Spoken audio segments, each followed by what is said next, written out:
তো hello friends, আমি Sandeep and আপনারা দেখছেন লার্নিং দুনিয়া 2.0 ইউটিউব চ্যানেল। তো ফ্রেন্ডস, অবশেষে কিন্তু দীর্ঘ প্রতীক্ষার অবসান হলো। এপ্রিল মাসের একদম শেষ পর্যায়ে দাঁড়িয়ে রাজ্যের ওবিসি মামলা সম্পর্কিত দুর্দান্ত একটি অফিসিয়াল ইনফরমেশন সপ্তাহের প্রথম দিনেই আজকে অর্থাৎ 28 তারিখের ডেটে কিন্তু উঠে আসলো।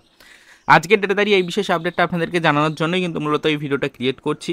আপনারা অলরেডি জানেন যে গত সপ্তাহের সোমবারের ডেটে আমরা দেখেছিলাম যে আমাদের হাইকোর্টে চলতে থাকা ওবিসি মামলাটিকে নতুন করে কিন্তু মেনশন করানো হয়েছিল আইনজীবীদের পক্ষ থেকে, এবং মামলাটি মেনশন হওয়ার পর আমরা কিন্তু খবর পেয়েছিলাম যে এই সপ্তাহে অর্থাৎ এই চলতি সপ্তাহে কিন্তু এই মামলাটি নতুন করে হাইকোর্টে উঠতে চলেছে, এবং এই মামলাটির সাথে রিলেটেড আরও একাধিক মামলা রয়েছে, যেখানে পিএসসির এগেনস্টে বিভিন্ন ধরনের মামলা রয়েছে। তার পাশাপাশি অবশ্যই কিন্তু রাজ্যের বর্তমান যে গতিবিধি সেই গতিবিধির ওপরে বেস করে কিন্তু একাধিক মামলা রয়েছে, অভাব অভিযোগ রয়েছে। তার সাথে সাথে কিন্তু ওবিসি যে নির্দেশিকা দেওয়া হয়েছে কোর্টের পক্ষ থেকে, হাইকোর্টের যে নির্দেশিকা রয়েছে ওবিসি রিলেটেড, তো সেই নির্দেশিকাকে অমান্য করে রাজ্য কিন্তু নিয়োগ প্রক্রিয়া শুরু করছে বলে কিন্তু একাধিক অভিযোগ রয়েছে। তো এই সব অভিযোগ নিয়ে যে মামলাগুলো রয়েছে সেই মামলাগুলো কিন্তু এই একই ডেটে উঠতে চলেছে হাইকোর্টে, এবং আলটিমেটলি কিন্তু এই দিনের হিয়ারিংটা অত্যন্ত গুরুত্বপূর্ণ হতে চলেছে রাজ্যের প্রত্যেকটা ডিপার্টমেন্টের চাকরি প্রার্থীদের জন্য। বিষয়টা আমরা কিন্তু কম বেশি সকলে জেনে গেছি। তো অলরেডি অনেকেই কিন্তু কমেন্ট করেছেন যে তাহলে আমাদের এই যে নতুন হিয়ারিং ডেটটা চলতি সপ্তাহে পড়ার কথা ছিল, সেই হিয়ারিং ডেট ঠিক কবে নাগাদ ফিক্সড হলো, অর্থাৎ কবে নাগাদ আমাদের আবারও হাইকোর্টে হিয়ারিং হতে চলেছে, এই নিয়ে কিন্তু একাধিক প্রশ্ন করেছিলেন অনেকেই।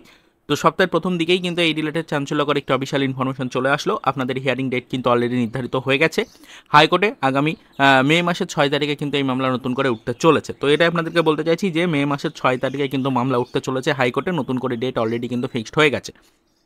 তো সেক্ষেত্রে এটা আপনাদেরকে বলবো সকলেই কিন্তু প্রস্তুত হয়ে যান। এই সপ্তাহে কিন্তু মামলা উঠছে না, তবে মে মাসের 6 তারিখে কিন্তু মামলাটি নতুন করে লিস্টেড হয়ে রয়েছে অলরেডি। তো এই মামলাটি কিন্তু আগামী মে মাসের 6 তারিখে আবারও কিন্তু হাইকোর্টে উঠতে চলেছে, এবং হাইকোর্টে কিন্তু যেরকমটা বললাম যে মেন ওবিসি মামলা তো যেরকম উঠছে সেরকম তো উঠবেই, তবে তার পাশাপাশি সরকারের এগেনস্টে আরও একাধিক মামলা কিন্তু রয়েছে। বেশ কিছু রিক্রুটমেন্ট বোর্ডের এগেনস্টেও কিন্তু কিছু কিছু মামলা রয়েছে, সেগুলো কিন্তু আবার উঠতে চলেছে ওই একই ডেটে। তো সেক্ষেত্রে প্রত্যেকটা চাকরি প্রার্থীকে কিন্তু বিষয়টার উপরে ফোকাস রাখার জন্য আজকের এই ভিডিওটির মাধ্যমে কিন্তু রিকোয়েস্ট করছি, রাজ্যের প্রত্যেকটা ডিপার্টমেন্টের প্রত্যেকটা চাকরি প্রার্থীকে অবশ্যই কিন্তু বিষয়টার উপর ফোকাস রাখতে হবে। বর্তমানে কিন্তু আপনাদের নিয়োগ প্রক্রিয়াটা টোটালি নির্ভর করে রয়েছে হাইকোর্টে চলতে থাকা এই মামলার পরবর্তী গতিবিধি বা নির্দেশিকার ওপরে।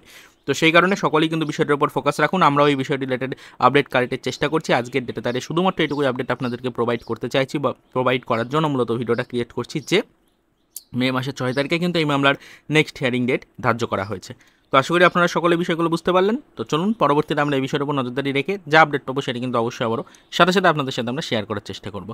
তারপরে তো এই পর্যন্তই, চলুন দেখা হবে নেক্সট ভিডিওতে। পরবর্তীতে আবারও আমাদের রাজ্যের ওবিসি সার্টিফিকেট সম্পর্কিত চলতি মামলা রিলেটেড কিছু আদার্স অফিসিয়াল আপডেটের সাথে।